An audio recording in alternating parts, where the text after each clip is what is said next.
Hello नमस्कार दोस्तों, स्वागत है आपका हमारे यूट्यूब चैनल में। आज हम बात करने वाले हैं सीड जर्मिनेशन या बीज अंकुरण के बारे में। तो दोस्तों आपको पता है कि जो बीज होता है उसे सभी जो कंडीशंस उसे चाहिए, ऑप्टिमम कंडीशंस मिलने के बाद वो क्या होता है, अंकुरित होता है और एक नया पौधा बनाने के लिए तैयार होता है।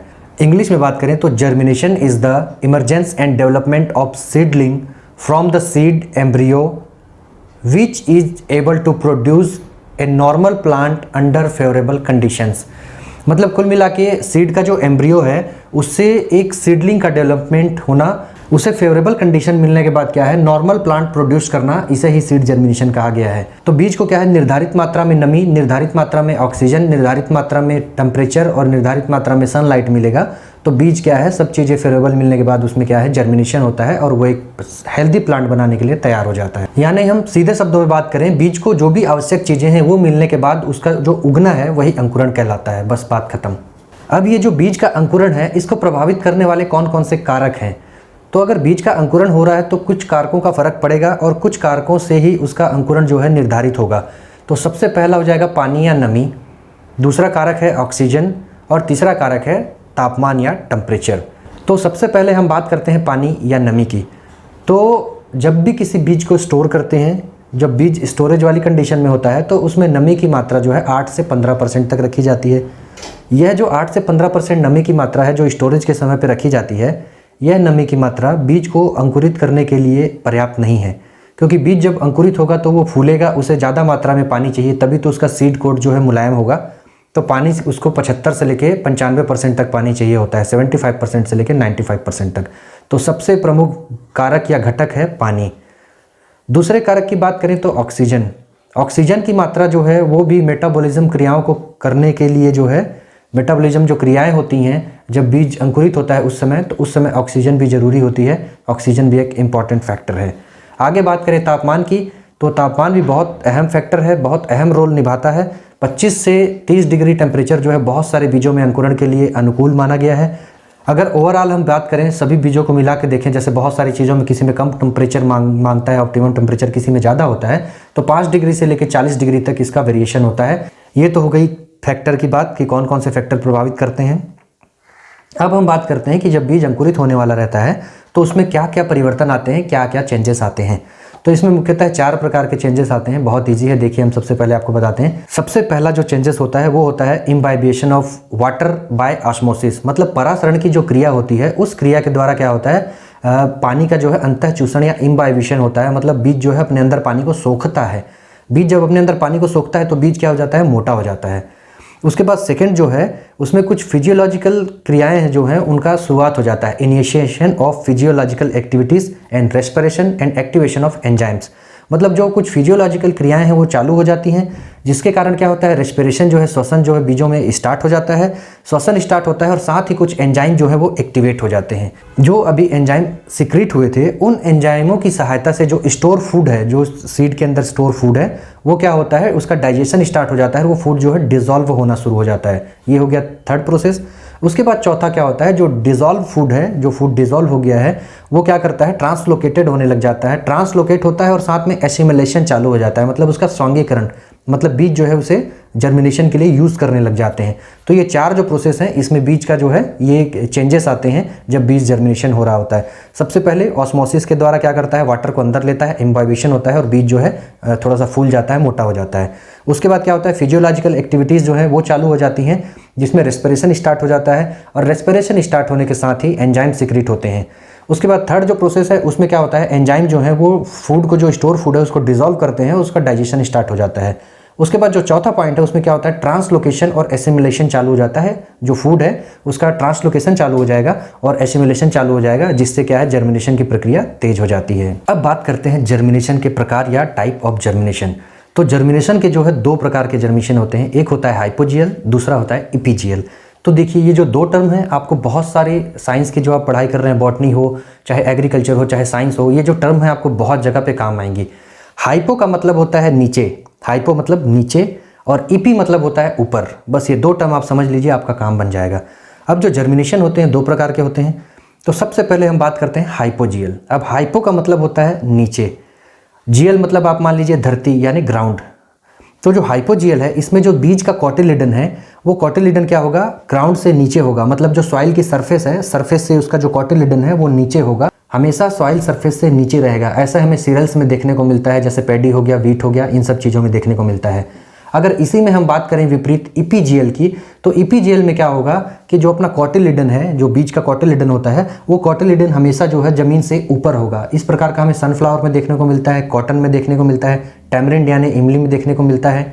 तो इसमें क्या होगा, हाइपोजीएल में क्या होगा, सॉइल से नीचे रहेगा कॉटिलिडन, और इपीजीएल जो है वो कॉटिलिडन जो है सॉइल से ऊपर रहेगा। आप दोनों पिक में देखिए, कंपेयर करके देख लीजिए, आपको समझ में आ जाएगा। इसके बाद हम जर्मिनेशन परसेंटेज की बात करेंगे। तो जर्मिनेशन परसेंटेज हम बताए आपको, किसी भी सीड को जब बोने से पहले जो है वो जर्मिनेशन परसेंटेज को देखा जाता है कि कितने परसेंट सीड जो है वो जर्मिनेट हो रहे हैं, यानी मतलब उग रहे हैं या उगने के लायक हैं। उसके हिसाब से ही फिर बीज की जो मात्रा होती है उसका चयन किया जाता है कि बीज 90% जर्मिनेट हो रहे हैं कि बीज 80% जर्मिनेशन हो रहा है। उसके बाद जो सीड की जो मात्रा होती है उसका निर्धारण किया जाता है कि इतने बीज लगेंगे, इसका जर्मिनेशन परसेंटेज इतना है। तो हम जर्मिनेशन परसेंटेज की बात करें तो जर्मिनेशन परसेंटेज का मतलब क्या होता है, मान लीजिए हमने जो जर्मिनेशन है या अंकुरण है उसे चेक करने के लिए हमने 100 बीज लिए, तो 100 बीजों में कितने परसेंट बीज जो है उनका अंकुरण हो रहा है। तो जर्मिनेशन परसेंटेज जो है उसका फार्मूला हो जाता है नंबर ऑफ सीड जर्मिनेटेड या healthy seedling upon total seed जितने होते हैं। मान लीजिए 100 सीड लिए थे, टोटल सीड हो गए इंटू 100। इससे जो हमारा जर्मिनेशन परसेंटेज निकल जाता है कि मान लीजिए हमने 100 बीज लिए, तो 100 बीज में मान लीजिए हमारा 98 बीज जो है वो जर्मिनेट हो गया, तो इसका जर्मिनेशन परसेंट जो है 98% हो जाएगा। अब जर्मिनेशन का जो टेस्ट होता है, इसे टेस्ट करने की कई विधियाँ होती हैं, तो इन विधियों के बारे में हम देखेंगे। सबसे पहला होता है आपका पेट्री डिश मेथड, उसके बाद दूसरा होता है आपका रोल्ड टॉवेल मेथड होता है, तीसरा होता है आपका फोल्डर टॉवेल मेथड या फोल्डर पेपर मेथड भी बोल देते हैं इसको। चौथा जो मेथड है वो है सैंड मेथड। उसके बाद पांचवा मेथड है गनी बैग या गनी सैक्स मेथड। उसके बाद छठवां मेथड है वो है मैकेनिकल मेथड। सबसे पहले हम बात करते हैं पेट्री डिश मेथड की। पेट्री डिश आपको पता है कि ग्लास की होती है। इसमें क्या करते हैं हम, जो 2 लेयर है वो ब्लॉटर पेपर या फिल्टर पेपर डाल देते हैं, प्रॉपर मॉइस्चर देके, प्रॉपर उसमें नमी दे देते हैं। उसके बाद क्या करते हैं, इसमें 100 से 200 बीजों का हमें परीक्षण करना होता है, तो बारी बारी करते हैं या फिर बहुत सारी जो पेट्री डिश है उसमें कर सकते हैं। तो इसमें क्या करते हैं, हम बीज डाल देते हैं अपनी सुविधा के अनुसार, जैसे 20 बीज डाल दिए, 25 बीज डाल दिए, बीजों की साइज़ के अनुसार। तो इसमें हम बीज डाल देते हैं और उसके ऊपर फिर जो है प्रॉपर जो पेट्री डिश का जो ढक्कन होता है जो हम लगाते हैं उसमें ग्लास का, उसके ऊपर प्रॉपर डेट लिख देते हैं कि इस दिन हमने जर्मिनेशन के लिए रखा हुआ है, क्योंकि हर क्रॉप के लिए जो जर्मिनेशन का डेज होता है वो अलग अलग होता है। तो उसी से पता चलता है कि कितने दिन में जर्मिनेशन हो रहा है और क्या उसका प्रोसीजर है, कितना टाइम ले रहा है, वो सही टाइम है या लेट लगा रहा है। तो उसमें प्रॉपर क्या है, डेट लिख देते हैं, कौन सी वेराइटी है, कितने सीड आपने लिए, वो सब लिख देते हैं ताकि आपको याद रहे, आप कंफ्यूज ना हो जाए। उसके बाद क्या करते हैं, इसे रख देते हैं प्रॉपर। तो एक प्रॉपर टाइम के बाद देखते हैं कि कितने परसेंट बीजों का जर्मिनेशन हुआ है, उसके हिसाब से जो है जर्मिनेशन परसेंटेज कैलकुलेट कर लेते हैं, number of seed germinated upon total seed. तो उसमें पता चल जाता है सीड जर्मिनेशन का कितना परसेंट होता है। और ये जो मेथड है इसमें जो छोटे बीज होते हैं, जैसे टोबैको का हो गया, टोमेटो का हो गया, ब्रिंजल का हो गया, इस प्रकार के जो बीज हैं इसको टेस्टिंग करने के लिए, इसका जर्मिनेशन परसेंटेज टेस्ट करने के लिए हम जो पेट्री डिश मेथड को यूज़ करते हैं। उसके बाद अगला मेथड है रोल्ड टॉवेल मेथड। इसमें क्या करते हैं, एक टॉवेल ले लेते हैं, उसके ऊपर जो है बीजों को अलग अलग फैला लेते हैं। फैलाने के बाद क्या है, प्रॉपर उस टॉवेल को जो है एक और दूसरे टॉवेल से ढक देते हैं और प्रॉपर उस टॉवेल को क्या है, रोल कर देते हैं, जिससे कि बीज जो है गिरे नहीं। और जो टॉवेल को रोल करते हैं उसके ऊपर पूरी जानकारी लिख देते हैं, ऐसी पेंसिल से या पेंसिल से कोई टैग लगा देते हैं जिससे क्या है मिटे नहीं, या फिर कोई ऐसा पेन यूज़ करते हैं जिससे क्या है इन्फॉर्मेशन पूरी सेव रहे, जिसमें जर्मिनेशन का जो आपने जिस दिन लिया वो डेट लिखते हैं, कौन सी वेराइटी है, कितने बीज आपने लिए, वो सारी इन्फॉर्मेशन इसके ऊपर लिखी होती है। ये रोल्ड टॉवेल मेथड होता है, जैसा कि नाम से ही समझ में आ रहा है। ये बड़े जो बीज होते हैं जैसे मेज हो गया, गेहूं हो गया, ये सब चीज़ों के लिए करते हैं, ये मेथड यूज़ करते हैं, क्योंकि आसानी से बीज रखने में आसानी होती है, बीज बड़े होते हैं, गिरने का भी डर नहीं होता। उसके बाद अगला मेथड है फोल्डेड टॉवेल या फोल्डेड पेपर मेथड। इसमें क्या करते हैं, जैसे मान लीजिए एक टॉवेल है, रोल टॉवेल में तो हमने क्या किया था, टॉवेल को मोड़ दिया था, आपको बिल्कुल कंफ्यूज नहीं होना है। और फोल्डेड में क्या करना है, मान लीजिए हमें टॉवेल लेते हैं, मान लीजिए 1 मीटर का लंबा टॉवेल है, तो उसे क्या करना है, बीच से फोल्ड कर लेना है, आधा आधा मीटर जो है बीच से उसे फोल्ड कर लेना है। और फोल्ड करने के बाद क्या करना है, एक भाग जो है उसे ओपन करके, मान लीजिए पेपर है, आपने फोल्ड पेपर है कोई, उस पेपर को खोलना है और उसके एक भाग में क्या है बीज रख देने हैं, और उसको क्या है प्रॉपर एक दूसरे पेपर से फिर या दूसरे टॉवेल से ढक देना है, और उसके बाद इस टॉवेल को जो है ऊपर से फोल्ड करके उड़ा देना है। मतलब पहले एक पेपर को खोला या फिर टॉवेल को खोला, उसके ऊपर सीड रख दिए, उसको प्रॉपर मॉइस्चर देके उसके ऊपर एक दूसरा पेपर या टॉवेल ढक दिया, उसके बाद फिर इस टॉवेल को ऊपर फोल्ड कर दिया। मतलब वो रोल टॉवेल था, ये फोल्ड टॉवेल हो गया। तो फोल्ड टॉवेल में क्या करेंगे, इसमें जब फोल्ड किया उसके ऊपर अपन ने पूरी इन्फॉर्मेशन लिख देंगे ऊपर वाले पे कि किस डेट को अपन ने कलेक्शन लिया ये जर्मिनेशन परसेंटेज के लिए सीड का, और कौन सी क्रॉप है, कौन सी वैरायटी है, जो भी जानकारियाँ होती हैं वो लिख देते हैं। इसको फिर क्या है प्रॉपर मॉइस्चर देते रहते हैं और इसको रख देते हैं, और एक प्रॉपर टाइम के बाद देखते हैं उससे जो सीडलिंग इसमें निकली होती है, जो जर्मिनेशन हुआ होता है, जितने बीजों का जर्मिनेशन हुआ है उससे जर्मिनेशन परसेंटेज जो है कैलकुलेट कर लेते हैं। आगे बात करते हैं सैंड मेथड या मिट्टी। तो मिट्टी में जो बीजों का परीक्षण है, जर्मिनेशन परसेंटेज का जो परीक्षण है वो दो प्रकार से होता है। एक होता है अबव द सरफेस और दूसरा होता है below the surface. Above the surface में क्या करते हैं, हम कोई ट्रे ले लेते हैं या फिर कुछ ऐसा मटेरियल ले लेते हैं जिसमें हम डाल सकें बीजों को, कोई ऐसा जार ले लेते हैं या कुछ भी ऐसा ले लेते हैं चौड़ा सा सिस्टम, जिसमें क्या करते हैं हम मिट्टी रखी होती है और मिट्टी के ऊपर, मिट्टी को क्या हम पर्याप्त मात्रा में नमी देते हैं और जो बीज होते हैं वो मिट्टी की सतह के ऊपर रखते हैं, हल्के हल्के ऊपर, मतलब उसको ज़्यादा नीचे गाड़ते नहीं हैं, बस थोड़ा सा टच कराते हैं ताकि क्या है प्रॉपर मात्रा में मॉइस्चर उठा ले और बीज जो है वो कितना जर्मिनेशन हो रहा है इसका पता चल जाए। तो ये तो हो गया अबव द सरफेस या सरफेस बोलते हैं इसको। तो इसमें सैंड में क्या होता है आपको पता चल गया होगा, सरफेस के ऊपर रखा हमने इसको, क्योंकि बीजों को हमने अंदर नहीं गाड़ा, ट्रे में रखा लेकिन अंदर नहीं गाड़ा। उसके बाद दूसरा जो मेथड होता है इसमें बिलो द सरफेस होता है। बिलो द सरफेस मतलब मान लीजिए हमने एक ट्रे ली और ट्रे में जो है हमने बीज रख लिए, मिट्टी भर ली, मिट्टी में क्या किया हमने बीजों को थोड़ा थोड़ा 1 सेंटीमीटर या 2 सेंटीमीटर जो है ऐसे उंगली की सहायता से या फिर किसी भी चीज़ की सहायता से, चिमटी की सहायता से हमने थोड़ा थोड़ा नीचे गाड़ दिया। तो क्या हुआ, सॉइल की जो सरफेस है उससे हमने बीजों को नीचे कर दिया, तो ये आएगा जो बिलो द सरफेस बोलते हैं इसको। इसमें क्या है दोनों ही जो है जर्मिनेशन परसेंटेज नापने की विधि है अपनी, और दोनों ही अपनी जगह में एक्यूरेट हैं, लेकिन बस नाम अलग अलग है कि सैंड में भी 2 विधियाँ होती हैं, एक सरफेस और एक बिलो द सरफेस। तो इसका आपको ध्यान रखना है। अगला मेथड है गनी बैग या गनी सैक्स मेथड। इसमें क्या है, गनी बैग मतलब बोरे आप जानते हैं, जो धान वगैरह पैडी वगैरह स्टोर करने के लिए जो बोरे यूज़ होते हैं। तो नॉर्मल क्या होता है, बोरों में क्या है आपको पता है कि वो सूतली से बने हुए होते हैं, तो उसमें क्या है नमी को धारण करने की क्षमता थोड़ी ज़्यादा होती है। अगर उसको हम गीला कर दें तो अपने आप काफ़ी टाइम के बाद सूखेगा वो, क्योंकि अब प्रॉपर मॉइस्चर वो एब्जॉर्ब कर सकता है बहुत देर के लिए। तो हम क्या करते हैं, बोरों को ऐसे खोला, बोरे को, और खोलने के बाद उसके ऊपर जो है बीज रख दिए बहुत सारे अलग अलग, और फिर उसको एक किसी कपड़े या पेपर से ढक के या फिर बोरे से ही ऐसे वापस ढक दिया। तो क्या है नीचे से भी परत गीली रहेगी, ऊपर से भी परत गीली रहेगी। तो क्या होगा, इसमें जर्मिनेशन का परसेंटेज आपका पता चल जाएगा और ज़्यादा पानी देने की ज़रूरत नहीं पड़ेगी, क्योंकि मॉइस्चर जो है वो मेंटेन रहेगी।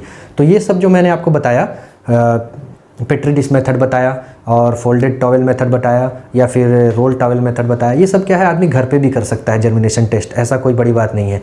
जैसे हम धान वगैरह की बात करें तो धान में जैसे ग्रामीण लेवल पे क्या होगा, अभी जो धान लगाने का टाइम आ रहा है जैसे, तो क्या करते हैं जैसे कि मान लीजिए बीज लिए गिन के 200, 300, 500, 1000, 100 जितने भी बीज को आपको परीक्षण करना है, तो उसमें क्या करते हैं एक बाल्टी में डुबो के उसको देख लेते हैं।